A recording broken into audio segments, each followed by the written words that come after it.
Bismillahirrahmanirrahim. Assalamualaikum warahmatullahi wabarakatuh. Kembali bersama saya Hepzibah dalam renungan Ramadan yang keberapa ya ini? Kalau tidak salah ini yang ke-14 ya. Ya, mudah-mudahan saya tidak salah. Mari kita lihat.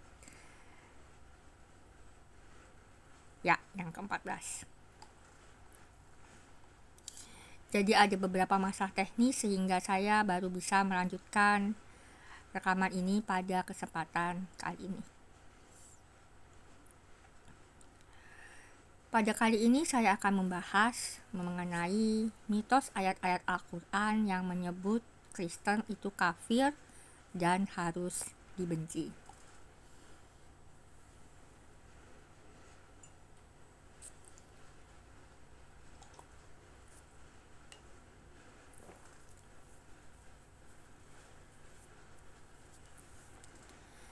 Kitab The Beloved and I memberi petunjuk kepada kita mengenai mengapa terjadi perpecahan dan perselisihan di antara Kristen dengan Yahudi dan mereka dengan Muslim.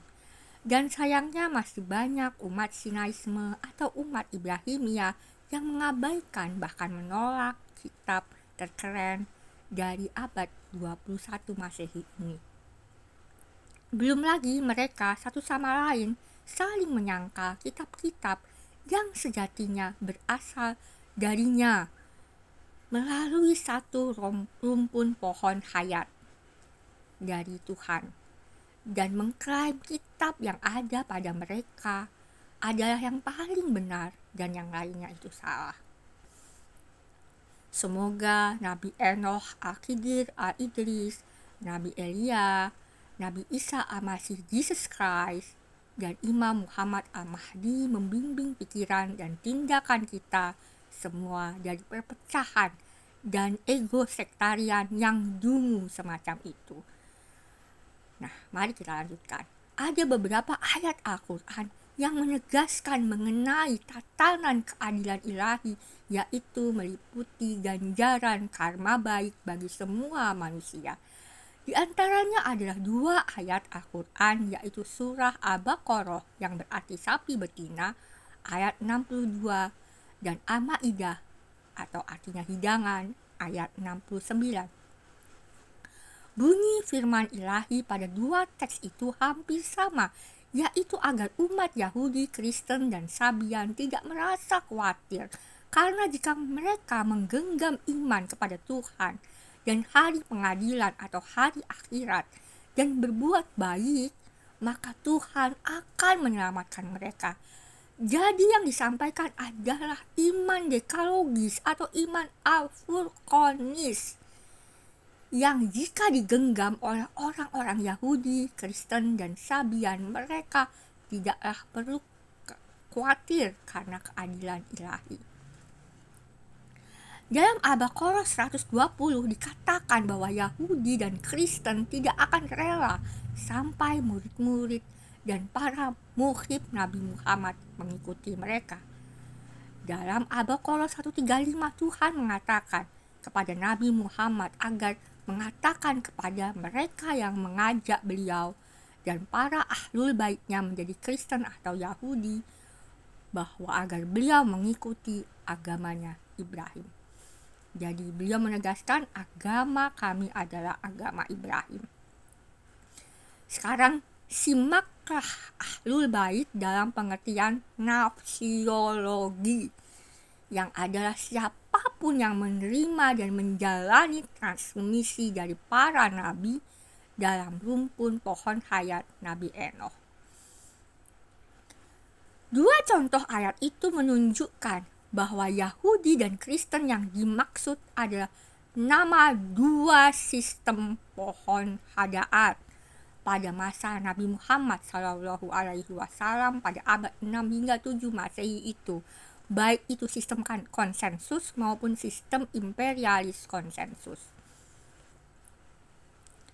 Yang disampaikan pada ayat 120 kurang lebih seperti disampaikan oleh ratusan gereja Kristen dan puluhan mazhab Islam kepada sistem dan puluhan mazhab Islam sebagai sistem-sistem pohon hadaat agar saya, Syekh Sibah, dan Ahlul Bait saya menjadi anggota gereja mereka atau anggota mazhab Islam mereka. Maka melalui ayat 135 saya menjawab, agama saya adalah agama Ibrahim. Ini dapat dilihat dalam kata kunci kitab kehidupan yang disebut antara lain dalam kitab Taurat, Enoh, Yubelium, Injil Wahyu, surat Paulus kepada jamaat di Filipia, dan Injil Barnabas. Salah satu teologi dalam tatanan keadilan ilahi adalah adanya rancangannya bagi menghadapi ketidakadilan dan kezaliman manusia dalam siklus kemanusiaan kali ini, yakni kemanusiaan semenjak zaman Nabi Enoh pada 3760 sebelum Masehi, sehingga disebut sebagai Anno Mundi atau tahun penciptaan. Rancangan itu meliputi kitab-kitab transmisi dan transmisi lisan dari satu sumber agung yang biasa disebut sebagai tablet kayangan, Heavenly Tablet, Emerald Tablet, Lauh Mahfuz, dan juga sebuah kitab yang disebut sebagai kitab kehidupan. Kitab kehidupan menunjukkan teologi Tuhan memilih hamba-hambanya untuk melakukan pengasuhan, pembimbingan, dan atau kepemimpinan agar manusia di habitat rumpun mereka tidak melakukan ketidakadilan dan kezaliman, serta dapat memulihkan kezaliman itu. Dan Nabi Ibrahim adalah salah satu hambanya, yang terpilih, the elected ones. Dan hal ini tidaklah berdasarkan sistem hadaat apapun. Bukan sistem konsensus seperti konsensus para rabai, bukan pula sistem imperialis konsensus seperti konsili di Nikea pada 325 Masehi, bukan dipilih di Kapel Sistina, bukan dipilih di Dewan Para Mullah di Iran, bukan pula demokrasi melalui pemilu atau pemilihan di sinode dan seterusnya. Dalam Ali Imran ayat 51 dikatakan bahwa Nabi Ibrahim bukanlah Yahudi dan bukanlah Kristen. Bukan hanya ini secara kronologis, tetapi juga secara sistem hadaat itu. Jadi agama Ibrahim bukanlah semata-mata agama tauhid yang non-dualis dan yang berkelanjutan. Dan bukan hanya agama yang bukan deisme, tapi juga karena berkelanjutan itulah maka sistemnya bukanlah pohon hadaat yang berbuah khuldi, sehingga bukan berfokus atau berprioritas pada bersaing memenangkan pengetahuan baik dan buruk, sehingga akhirnya mencari sebanyak mungkin pengikut. Karena itu di dalam surah Ibrahim ayat 124 yang menegaskan dari kitab Bereshit, bumi akan dipusakai oleh keturunan Ibrahim yang adil, yang sadik. Nabi Ibrahim melihat pada masa depan bahwa keturunannya akan sangat banyak. Ahlul Baitnya pun sangat banyak dalam berbagai bangsa dan bahasa. Tapi bukan keturunan dan Ahlul Bait yang akan menjadi Sumeria, Hiti, Mesir, Asyur, Babilonia, Persia, Yunani, dan Romawi yang merupakan peradaban megah dan kini telah punah. Mereka terbukti tidaklah mempusakai bumi. Namun siapa? Namun yang adil, yang sadik. Sebab itulah Nabi Sulaiman bersabda, bumi ditopang oleh orang yang sadik, yang adil. Dan kesadikan atau keadilan itu bukanlah karena dari sistem hadaat apapun. Kitab The Beloved and I juga menjelaskan mengenai perselisihan di antara Yahudi dengan Kristen mengenai otoritas Yesus Kristus dalam rumpun pohon hayat Enok ini yang disebut dalam surah An-Nisa, artinya perempuan, dalam ayat 157 hingga 159. Akhir-akhir ini dipengaruhi oleh pandangan dunia kekristenan barat, terutama Protestanisme atau kesarjanaan Protestan liberal. Umat Islam menambahkan rukun iman ketujuh mereka adalah tidak mengimani Yesus Kristus disalib. Sistem Hadaat memang selalu berkecenderungan menetapkan iman tentang suatu sosok sebagai kriteria iman, padahal teks itu berbicara mengenai perselisihan di antara keduanya, dan Nabi Muhammad berusaha menengahi mereka dengan tetap mendukung otoritas Yesus Kristus. Kata ayat-ayat itu, pada hari akhir semuanya Ahlul Kitab itu nanti akan menerima Yesus Kristus, dan beliau akan mengadili mereka, menyaksikan mereka. Tarekat Daudiyah tidak menetapkan satu iman apapun tentang apakah Yesus disalib atau tidak. Para murid diminta untuk mengalaminya sendiri untuk mengetahuinya. Maka pandangan pribadi saya adalah sosok Yesus lebih kurang seperti sosok Muhammad. Ada beberapa Yesus, dan yang paling fenomenal kemudian mengalami raja'ah, kebangkitan setelah melalui persekusi.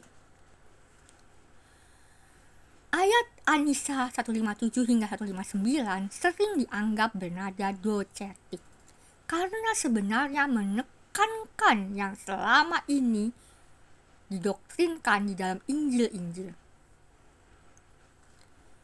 Yaitu apa? Kebangkitan kembali, resurrection, dan tidak adanya kematian kedua bagi mereka yang terpilih olehnya karena kesadikan mereka. Jadi justru ayat-ayat tersebut sangat injili. Mungkin ada satu atau dua Yesus yang berhasil menghindari persekusi, seperti yang diceritakan dalam Injil Barnabas, atau Injil Barnabas berbicara mengenai rancangan semula yang gagal, tetapi disampaikan sesuai rancangan demi untuk menenangkan para murid. Tentu tidak semua murid akan sanggup menerima Sekah Hepzibah mati dipersekusi oleh penjajah Romawi dan antek-anteknya. Namun apapun itu, persekusi adalah hal yang lazim dialami para nabi dan imam rumpun pohon hayat Enok dalam masa penjajahan Babilonia, Persia, Yunani, dan Romawi. Dan pada masa kolonial Romawi, persekusi itu biasanya dieksekusi dengan disalib.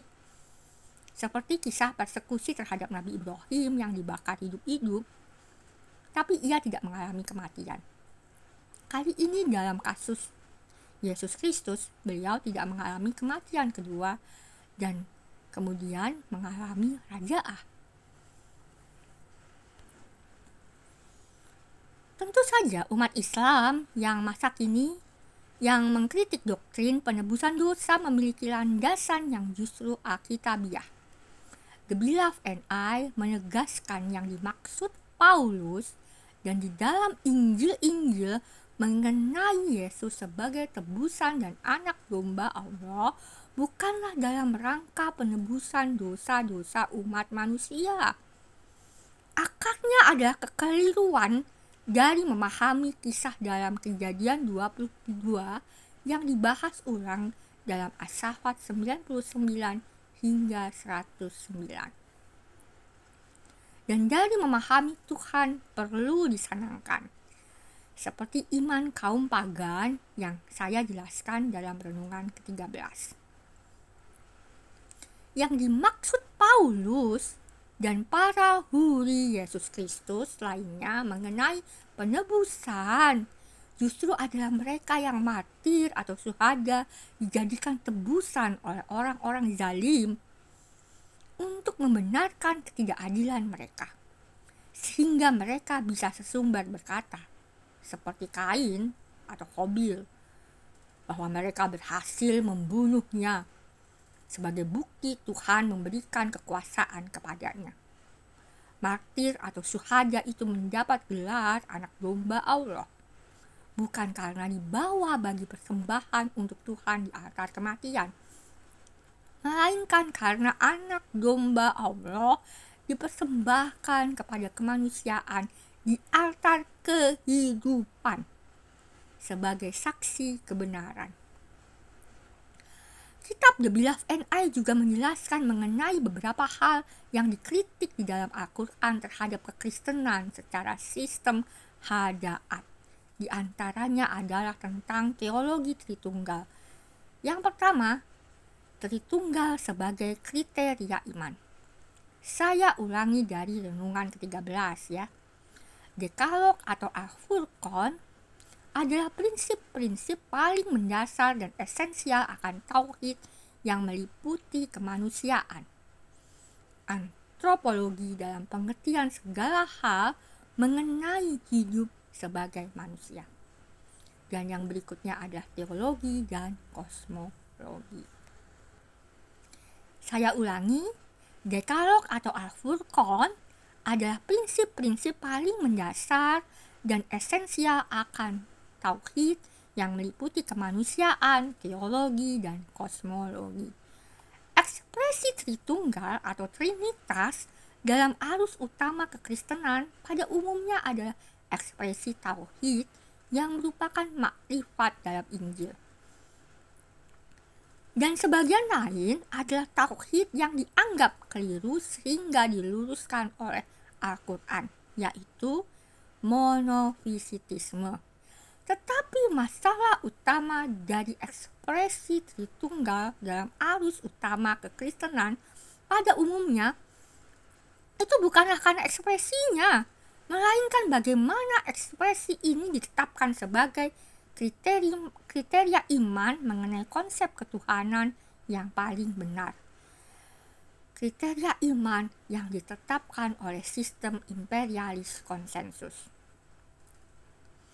Yang kedua, Tritunggal yang disebut tauhid yaitu monofisitisme. Tarekat Al-Islam bangkit karena popularitas dan hegemoni monofisit di wilayah mereka. Nama gereja seperti Tawhido di Ethiopia merupakan bekas-bekas atau traces, jejak-jejak dari latar belakang gerakan Al-Islam dari tarekat Al-Islam. Ayat-ayat Al-Quran yang mengkritik Tritunggal mengkritik Trinitas Filoponian yang triteis dan triteis lainnya yang berakar dari paganisme di wilayah oriental itu. Dan mereka itu mengklaim nama tauhid, nama lainnya monofisitisme. Jadi, Al-Quran mengkritik semacam gereja Tawhido itu. Nah, di antara implikasi dan dari teologi satu natur ini, monofisit itu tentang satu natur, yaitu adalah rasisme dan chauvinisme.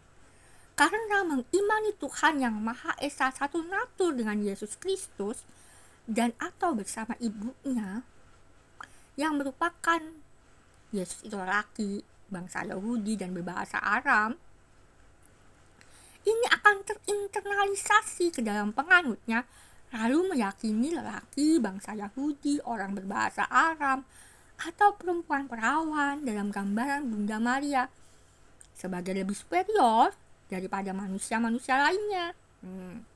Setidak-tidaknya kita dapat melihat implikasi dari Tritunggal sebagai kriteria iman adalah adanya terinternalisasi di dalam dirinya ada kasta-kasta manusia pada kaum kolonial Eropa, sehingga mereka memanifestasikan ketika menjajah Afrika, Amerika, Asia, dan Australia, serta kepulauan di Pasifik. Bahwa manusia kulit putih lebih superior daripada kulit lainnya. Dan berikutnya yang lebih superior lagi adalah yang beragama sama dengan mereka dan seterusnya. Melalui psikologi TRM, teori Resma Menakem, karena kolonialisme Eropa itu banyak muslim menginternalisasi nilai-nilai dan strategi-strategi penjajah Eropa kulit putih itu. Akhirnya terinternalisasi bahwa muslim lebih superior daripada umat-umat lainnya. Begitupun melalui psikologi TRM tadi, teori Resma Menakem tadi, pada masa penjajahan Romawi dan dengan berakhirnya Kekaisaran Persia pada abad 7 Masehi, banyak murid dan muhib dari Nabi Muhammad menginternalisasi nilai-nilai dan strategi-strategi Romawi dan Persia. Mereka mengubah ajaran-ajaran dalam Al-Quran menjadi bersifat manifest destiny, yaitu meyakini bahwa mereka ditakdirkan untuk menguasai dunia, untuk menjadi satu umat yang tercerahkan dan mulia. Mereka melanjutkan para muhib dan para murid sebelum mereka yang tergelincir ke dalam sistem hadaat menjadikan transmisi di dalam Taurat, Zabur, dan Injil menjadi bersifat manifest destiny, yaitu dengan membaca Ibrahim sebagai utusannya yang terpilih atau Bani Israel yang terpilih sebagai putra-putra Tuhan dan Yesus Kristus sebagai putra Tuhan, semuanya dibaca secara manifest destiny sehingga dipahami universalisme ajaran Nabi Muhammad adalah berarti secara manifest destiny pula. Padahal ketergelinciran itu telah diwanti-wanti disebut di dalam Al-Maidah ayat 18. Masalah menetapkan kriteria iman yang baru inilah yang disorot di dalam Al-Quran. Seperti itulah di dalam Al-Maidah ayat 14. Tema surah ini sebetulnya juga berkaitan dengan teks dalam Injil Koptik Thomas ayat 19 mengenai pohon hayat, taslim tasi, dan kumpulan yang akan menjamu para murid Yesus Kristus. Taslim tasi adalah batu keberserahan diri yang telah diceritakan dalam renungan sebelumnya, mitos Ramadan yang dilupakan. Jadi jika Islam dengan berbagai mazhab dan alirannya hari ini menetapkan kriteria iman baru selain Dekalog atau Al-Furqan, maka mereka sama sesatnya. Seperti bunyi ayat Al-Maidah, surah Al-Maidah itu ayat 14. Karena itu dalam Al-Maidah ayat 51 dikatakan bahwa jangan berteman dengan Yahudi dan Kristen, sebab murid-murid dan muhib-muhib pohon hayat akan digiring ke dalam pohon hadaat untuk menerima dan mengakui kriteria iman yang baru, berlomba-lomba memenangkan pengetahuan baik buruk. Ya, mereka kemudian berlomba-lomba memenangkan pengetahuan baik dan buruk agar menjadi yang terunggul dan terbaik. Jelas yang dimaksud bukanlah tidak boleh bersahabat dengan orang Kristen atau orang Yahudi, tetapi agar tidak berteman dengan sistem itu sehingga tidak terjerumus ke dalamnya. Peringatan pada ayat tersebut juga berlaku pada masa ini terhadap sistem hadaat yang bernama Islam. Dan dalam Al-Maidah ayat 82 juga diberi petunjuk mengenai mereka yang harus tetap terlibat di dalam sistem hadaat, tetapi berupaya memurnikan dirinya. Ayat tersebut menyatakan para rahib Kristen adalah yang rendah hati atau zuhud, tidak fokus kepada kehidupan duniawi, zuhud.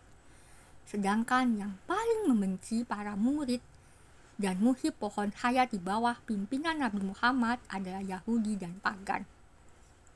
Maka saya akan menjelaskan pada renungan berikutnya khusus tentang mitos ayat Al-Quran menyebut Yahudi itu kafir dan harus dibenci. Oke?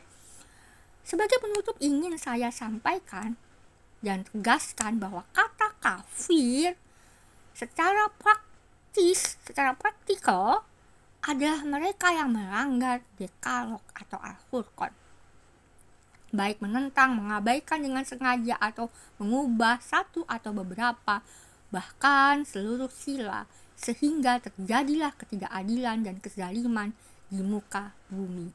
Dan ini lebih mengerikan dan jahat jika dilakukan berjamaah dalam suatu sistem, sehingga dilakukan secara sistematis, terstruktur, dan masif. Dalam kitab The Beloved and I dikatakan demikian. A Christian, Muslim, Jew is just a name, expressing deviation into shame. The difference in practice prophets give is just local response to how men live. O my beloved, I lay hold on yourself and leave the man-made bargains on the shelf. I do not slice the world in portions, but submit to guidance from your hand unshut. Semoga Pir Agung kita, Tuhan Yesus Kristus kita, kiranya mempersatukan kita semua kembali yang menerima dan mengakui otoritas beliau, setia dari sekarang bersama-sama beliau sampai nanti saat keluar dari kegaiban. Semoga setia bersamanya dari sekarang dan sampai nanti, agar keadilan yang diporak-porandakan oleh mereka yang mengklaim namanya itu dapat kita pulihkan bersama-sama. Sampai jumpa pada renungan Ramadan berikutnya. Semoga ada masa, nafas, dan kemampuan saya untuk itu. Sidamastu, billahi wasabil haq, wastabikul khairat.